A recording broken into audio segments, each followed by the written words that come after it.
What's up, Austin, Texas?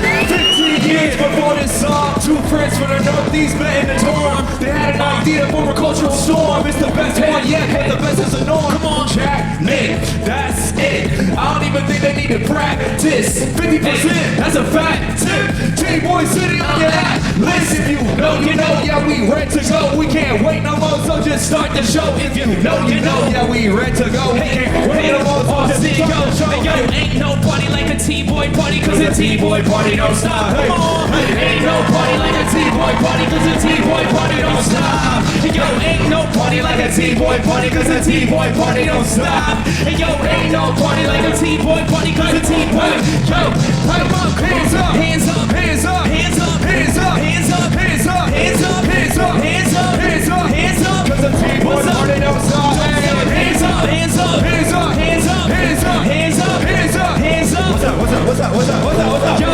cause the T-Boy party don't stop. Welcome out to Austin, Texas. This is the T-Boy experience. Peace. This is Nick. This is Jack. It's Thursday, the new Friday, February 26th, and today's live show from Austin is the best one yet.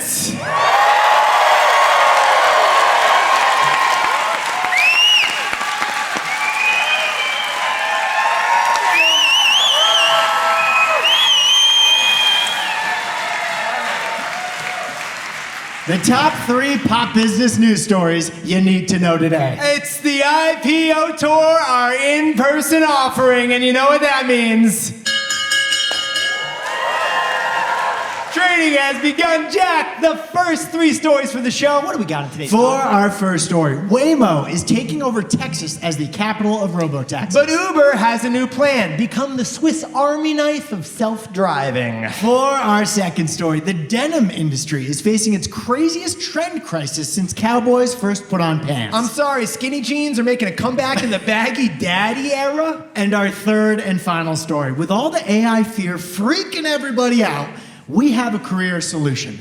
Be a mermaid. That's right. The best way to slop-proof your job is to be half human, half AI fish. Naturally. Yes. But Yetis, before we hit that wonderful mix of stories. I love this live mix, Jack. Hold the Venmo requests. Cancel the custom tank tops. Yeah, true story. This is actually our first time in Austin, not for a bachelor party. True story.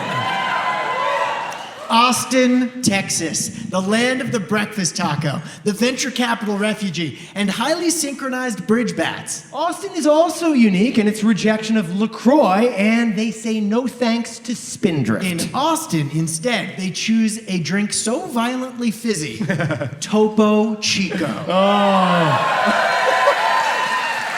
Topo Chico, made in Mexico, but scaled in Austin. Get this, 70% of Topo Chico sales right here in Texas. Never knew water would get so much applause. Austin adopted Topo Chico mineral water like a techie transplant adopts a Stetson. I'm sorry, Jack, did that cowboy hat pair well with my Patagonia? And this mineral water has led to the top-selling cocktail in the state of Texas. Ranch water. 1 part Topo Chico. 1 part tequila, probably Tito's. Ranch water was actually invented right down the road at Ranch 616 in Austin on 6th Street.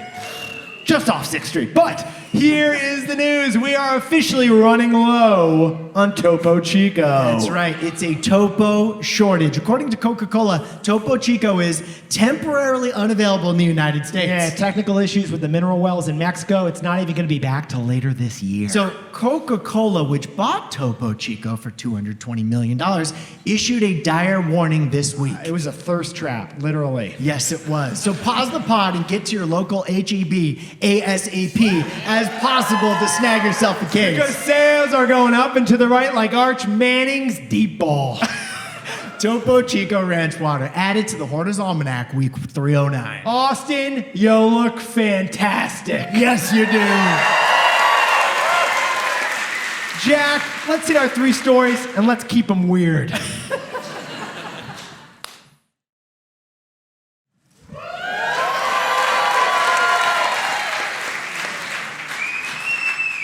Yetis, can we give it up for Black Lack, the rap duo responsible for our jingle? The artists who could take this show and turn it into a rap, only Black Lack could do it, and they are based Right here in Austin, Texas. Yes, they are. So cool to have them perform That duo live. was actually formed right here at the State Theater. True story. Yeah, and now But we saw it live. Yetis, the vibes in Austin right now are electric. I mean, the glass skyscrapers look like other glass skyscrapers. The food, the live events, the robotaxis. Austin, it's great to be here, but there's no city that makes you question where you currently live like Austin, Texas I mean, does. true story. Glenn Powell and his chin were born here, moved to Los Angeles, and have now returned to Austin. Formula One brought race cars to Austin, and soon they're bringing roller coasters to Austin. Yes. And the weather check? I mean, it's going to be at least 2 or 3 more months before it hits 143 degrees. And the barbecue. Last night we went to Terry Black's. The food was fire. Oh, Jack actually broke some brisket, which is a real term, with his aunt and uncle who live here and are at the show in the audience right now. And for once, I paid the tab for them. Oh, but Jack, this is the IPO tour and everything is bigger in Texas, including this show. Why don't you sprinkle on a little context for us? Well, the IPO tour is our in-person offering. But if you're listening to the show right now, you should know we're live at the historic State Theater on Congress Avenue in Austin, Texas. That's right. If you're only listening to us on the pod, you are not here live. Tomorrow, you are going to get the interview with our super secret, super cool guests who we're interviewing today live. But if you're here in person, you're going to get some extra sprinkle dinkle and razzle dazzle. Here's What what is we in got. there? Here's what we got. Okay. Jack and I are doing T-Boy Insider Trivia. We are bringing you up on stage to pay trivia inspired by insider trading knowledge of the show. We're doing our fourth quarter earnings report, followed by investor Q&A from you. And you know, I can't even hold it anymore. The spoiler, the guess, it's Steven and Allison Ellsworth, the co-founder power couple of Poppy, based here in Austin. And when we whip up our takeaways, Nick and I are going to need your help. So we're going to ask you to come up on stage. Yes, it's we going to be will. a good one. Oh, we will. But then, Jack, I mean, IPO tour, Right. in-person offering. Right. It was a loud bell, but I could use one more bell ringing to kick it off. Why don't you take the honors? Because I already have. Would be an honor. Trading has begun. Let's hit our first story, baby. For our first story, Uber's master plan to win the robotaxi industry is to sit shotgun for it. To beat Waymo and Tesla, Uber is becoming a Swiss Army knife. Yeah, it is. Waymo announced yesterday the Texas trifecta, which is not a dish at Terry Black's, we should point out. No, they launched robotaxi service in Houston, Dallas, and San Antonio, bringing the number of Texas cities they're in to 4. All right. So- Jack, can you please tell me why Waymo is so obsessed with Texas? Adventurous young people willing to try things out, less regulation, and no snow, Yeah. like pretty much ever. No snow. Impressive. But Waymo can't close their doors to their self-driving robotaxis. Yeah, they have an arrangement with DoorDash. For $11 a pop, they'll send a dasher to close the door that a customer left ajar. It goes to show us that robotaxis, the AI that everyone loves, they need some help too. They Now- need some love. Nick and I picked Lyft as one of our big stock picks for 2026. We did. They do the unsexy work that the self-driving tech companies don't want to do. But Uber must have heard our prediction, Jack, and said, cute kid. Cute kid. Because Uber just dropped 3 huge announcements this week that Lyft simply can't compete with size-wise. Number 1, Uber acquired Spot Hero. So you can now snag a garage parking spot through the Uber app. Number 2, Uber is spending $100 million to build autonomous vehicle depots in San Francisco, Los Angeles, and Dallas with a whole bunch of charging stations. And Uber announced a brand new division, Uber Autonomous Solutions, that we have way better branding names for. UAS. I'm sure they're referring to it at Uber HQ.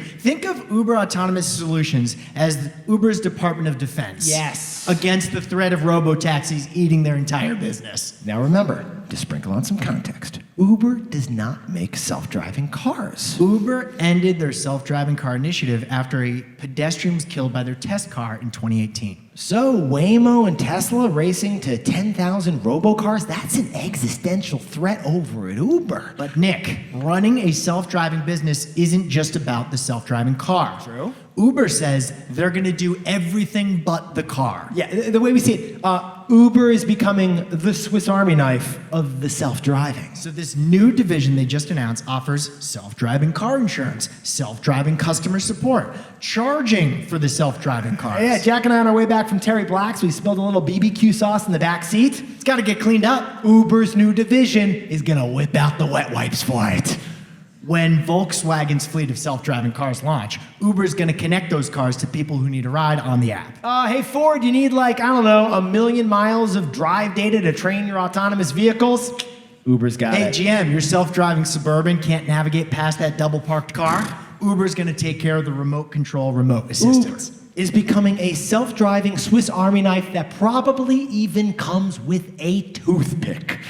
Definitely tweezers. Yes. But to use another analogy, Uber is becoming an arms dealer in self-driving. They're not competing directly in the self-driving tech war. Instead, they're providing the technical arms. So Jack, what is the takeaway for our buddies over at Uber? You could throw away your driver's license, but not until the year 2046. All right, so funny thing, besties. This week, Uber's CEO said that in 20 years, platforms will have 9 million drivers that will be replaced by autonomous vehicles. 9 million Uber drivers and Uber employees will be replaced by autonomy. That's what Uber's CEO said. Okay, but Jack, 20 years is like a really long time, dude. Few. Yeah. Few.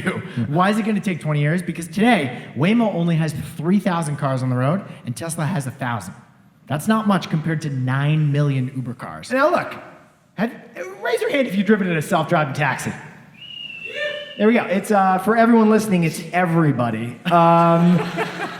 Self-driving cars, they can handle like the base level, 7 degrees and sunny, you're in your bathing suit. That's easy for the robo. Basically your off-peak situation. Yeah. Once it rains or once demand spikes because of an event, humans are going to be needed to jump on the app and handle that surge. UT football game with Willie Nelson at halftime. You're probably going to call an Uber human for that one and not the Waymo circling the block. Now, Lyft CEO, who we interviewed last year, actually thinks that autonomous cars will never be able to meet the demand spikes of surge moments like a T-Swift concert. So Uber's planning for a hybrid future in 20 years when humans and technology both drive cars. And as a Swiss Army knife, whoever wins in self-driving cars, Uber believes they can win too. Besties, self-driving cars are here, but human-driven cars aren't going anywhere until 2046. Circle your calendar.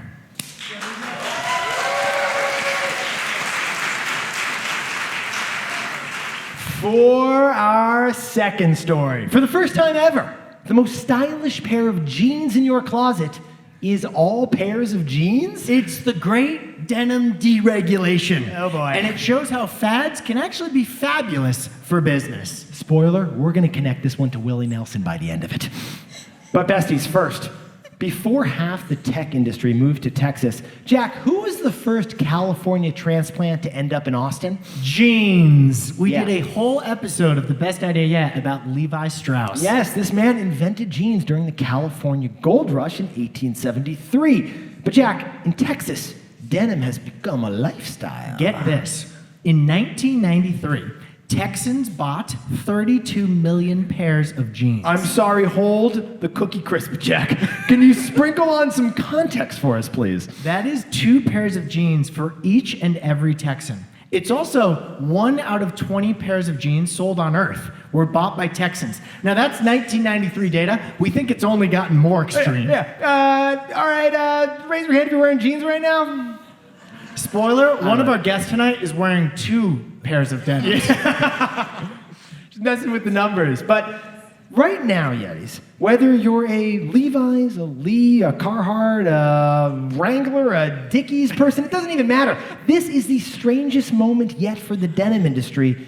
Follow us on this Because right now, multiple jean styles are trending at the same time. we are in the anything goes era of jeans, and as someone who does not wear jeans, This is awkward for you. I don't know how I feel about this. So Levi stock is up 20% in the last 12 months. And on their latest earnings call, the CEO called this a head-to-toe opportunity. Jack, can you actually share? Jack and I jumped at D-Boy style to read the whole transcript of the earnings. What did the CEO actually say? Customers are buying bottoms, new jean styles, but also tops to match the bottoms. Boom. Double Ipso dip. facto, the result, an 11% jean jacket growth over at Levi's. We repeat, demand for Canadian tuxedos is why Levi's is now worth twice as much as Lyft. But besties, as we open up the closet, this denim disparity is even more dramatic, is it not? It started with the pandemic, the comfort economy. True. The pendulum swung from skinny jeans to wide boyfriend relaxed jeans. And the story last year that we did, right, Jack? On the Baggy Daddy look? The Baggy Daddy, Levi's most wide jean of all time, was their top seller. Sales rose 15%. But besties, to study business, Jack and I also study culture, which is why we spent all last weekend enjoying the latest Vogue magazine prediction, which is... Skinny jeans will come back in 2026. True story. Skinny jeans. I heard one whoa. I'm surprised we didn't hear 6 whoas there. Oh, was that a boo or a whoa? Well, it's 2 factors. You've got Ozempic leading to skinny jeans, and you've got millennial core nostalgia leading to skinny jeans. Yeah. So I hope you hung on to those Madewells. So according to a denim analyst on Wall Street, Which is a real job, by the way. multiple styles are now trending simultaneously, something the industry has never seen before. Which is Jack and I asking the existential question. Can the Baggy Daddy and the Skinny Mama coexist in one closet? Is this denim nirvana or denim disaster? Now, for consumers, it's confusing. Jeans, they're like a capitalist Rorschach test. What's your identity? What's your age? It depends what you're putting on this morning. we all have to have an answer to our own personal denim dilemma, or just reject it. So what's the takeaway? Well, other than never throw out your out-of-style jeans because they're going to come back maybe today. Jack, what is the takeaway? What is the takeaway for our buddies in the jeans To industry? quote Willie Nelson, fads are like cowboys. Some fads ride off, but some ride forever. Now, Yetis, have we not warned you about the 3 F's of fads? No industry is more vulnerable to fads than food, fitness, and fashion. But there is a flip side to fads that is not a business risk, but a business opportunity. Because if trends are always changing, then as long as you can move fast to adapt to those trends, you can always sell products. In fact, the fashion industry intentionally pushes fads in order to keep the sales flowing. This isn't technical obsolescence, it's fashion obsolescence. Yeah, the cowboy hat Jack wore out, that was a 2023 model. The cowboy hat I wore on stage was new 2026. All right, let me tell you what the jeans industry is not doing right now. They don't want to be Instapot. Right. Instapot was an absolute sensation. Everybody bought one, but they only bought one. Now, Instapot is bankrupt. Yeah, denim doesn't want to be a one and done situation. They want the opposite. Yeah, and you'll buy a mom fit today, a baggy fit tomorrow, a skinny jeans next year. Basically, we're calling this denim's deregulated era, and it might cause you to pause and decide what you're going to wear in the morning. But it is also a profit puppy for Levi's, which is selling one of every fit to you right now. Boom, and that is why Levi's stock is up 20% in the last year, despite a trade war. Because, as Willie Nelson said, sometimes for a business, fads can ride on forever. Giddy up.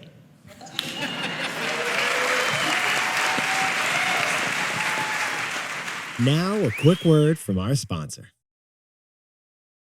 For our third and final story, Yetis, how to slop-proof your career and thrive in the era of AI, you must become a mermaid. Here's the key, though. Figure out what's your human half and what's your AI fish half.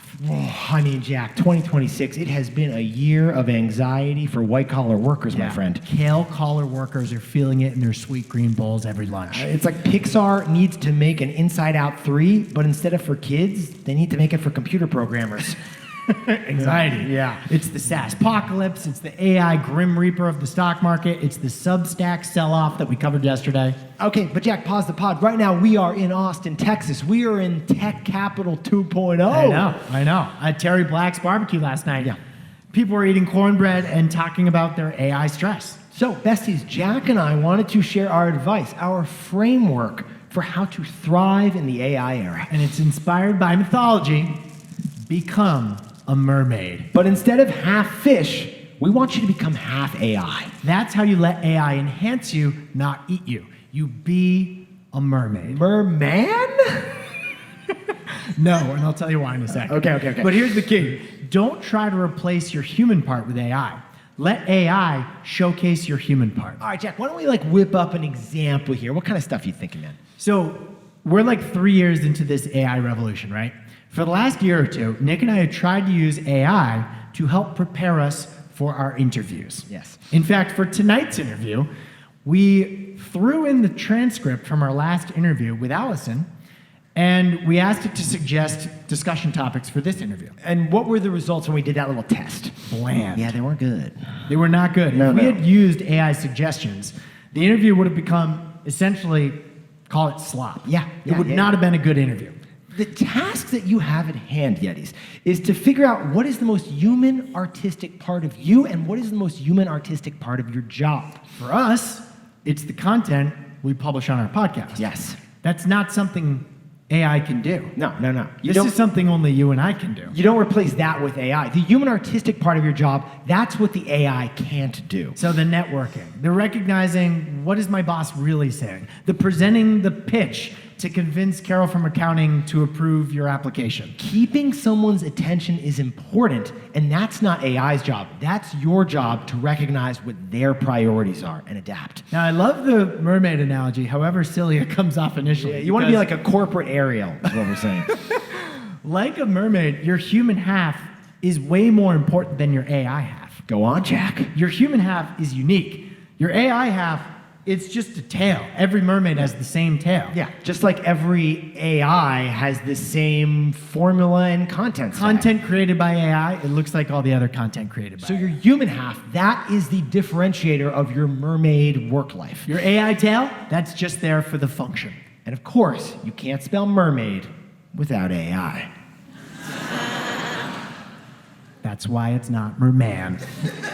Nailed it. So Jack, what's the takeaway for our Poseidon buddies under the sea?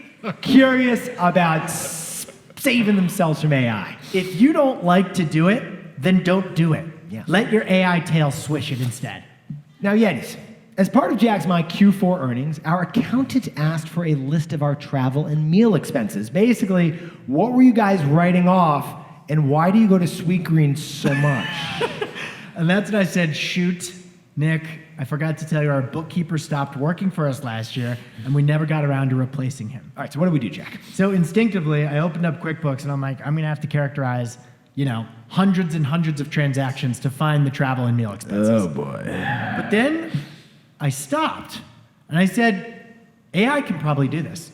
So we downloaded a CSV of all of our spending activity. I uploaded that into AI. I told them I need the travel and meal expenses. Boom. That's the tail. That's the tail. AI did the highly tedious, time-consuming task better than we would have. That is the mermaid tail. It saved us a bunch of time, which is the key unlock of artificial intelligence. Saving you time by doing the things you don't want to do. Which meant Jack and I then got to do the human half of the mermaid. We got to create great content and whip up a whole takeaway on the denim industry for So you. here's our advice to you. When you're about to start doing that task you don't want to do, like classifying those transactions, stop yourself. Let AI do that instead, so you can do the stuff you're best at. Yeah, as Sebastian told us many years ago in The Little Mermaid, Jack. Under the sea? No, That's how AI can enhance your human half. Let the mermaid tail swish away the stuff that you don't want to do anyway. Let the tail do it.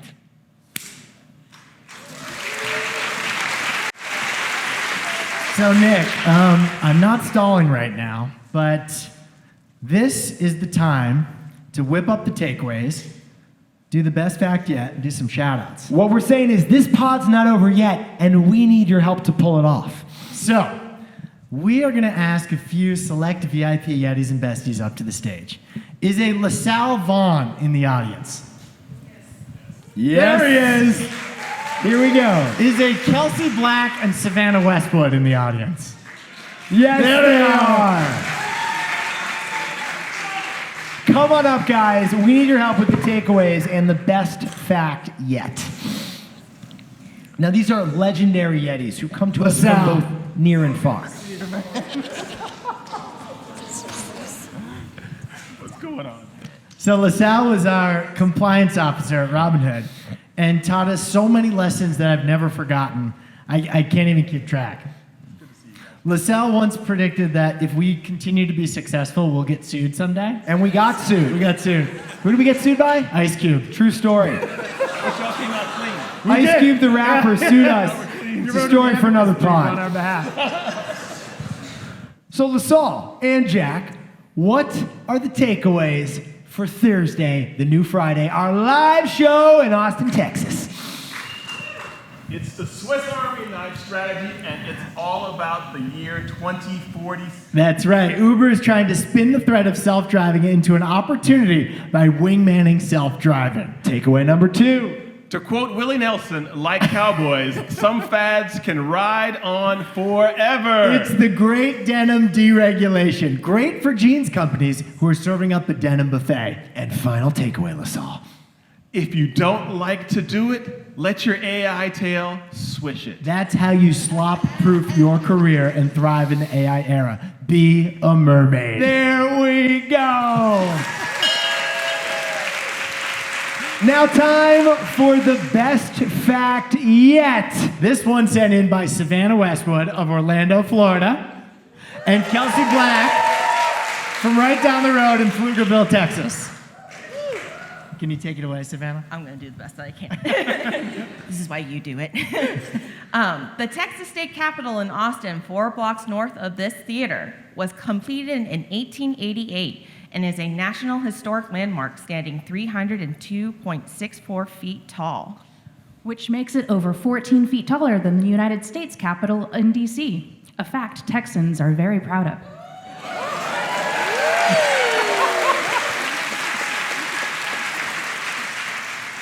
Biggest round of applause tonight, I think, for the Texas State Capitol right there. Thank you so much. Thank you so much, guys. But before we go, just like any show, Jack and I don't want to leave you hanging because there are birthdays, celebrations, bar You want mitzvahs. to take that home? We got a bunch to celebrate, right, Jack? Yeah, we do. So let's get into the audience and let's see who's got a shout out for us. Raise your hand if you've got a shout out and a win to celebrate tonight. What's out? Unbelievable. So good to see you, man. All right, we got one right up here. Tonight is our son's third birthday, or not third birthday, 7th birthday, sorry. We also have a 3-year-old, just for context. And we are, and we're here instead celebrating her birthday, which is next month, because And your names? Matt and Jenny. Matt and Jenny, let's get a round of applause. Do we have any shout outs over here? Oh, I got one right here, Jack. Oh, hi. This is my husband's last day of his 30s. He is turning 40 tomorrow, so we are here celebrating with y'all. We'll see you at the after party. Oh, Marty. Well, now you have a Anthony. What's I up, think you have a shout out for your lady friend next to you. Yes, my fiance, Whoa, congrats. Let's see the ring. Micheline. Epic. Anthony is from Brattleboro, Vermont, the same time I grew up in. Hi, this is Ross from just outside Austin. Inside Austin. We are launching our first IBO, initial baby offering in May.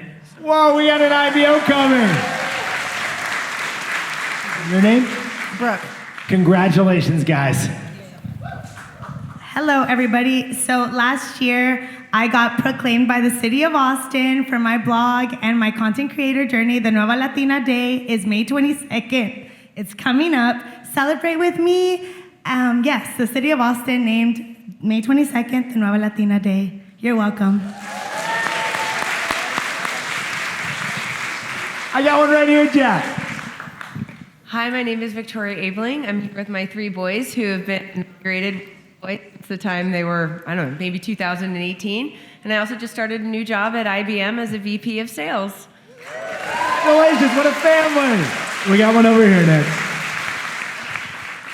I'm Mallory, and I wanted to shout out my brother-in-law, Leighton Viola, for getting me into the T-Boy pod. There we go. Damn. Son of a gun. My name is Anthony, and I got my first Shopify sale just now.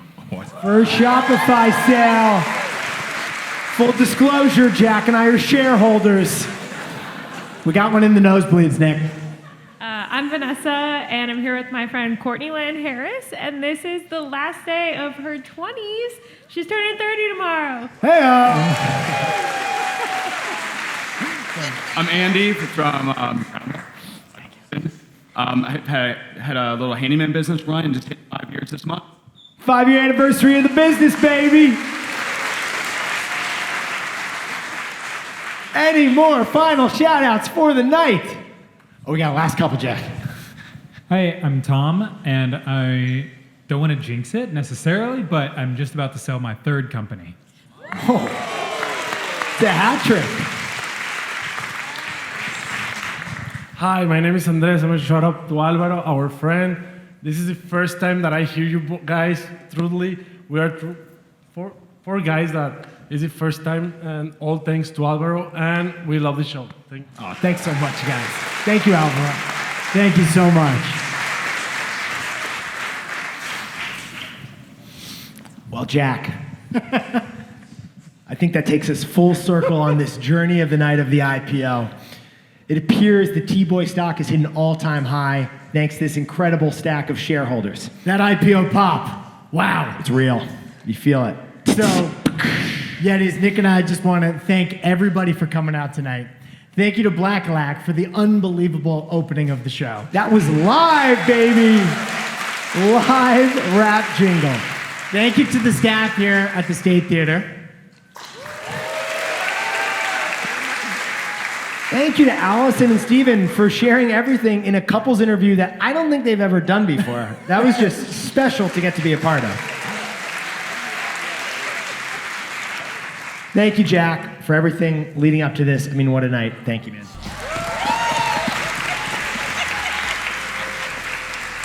And the biggest thank you? Well,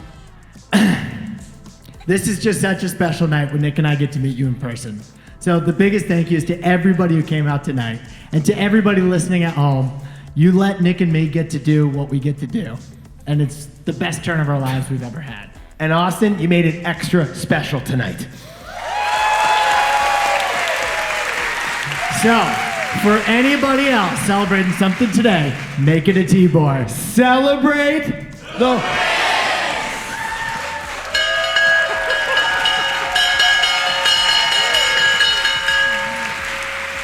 If you know, you know.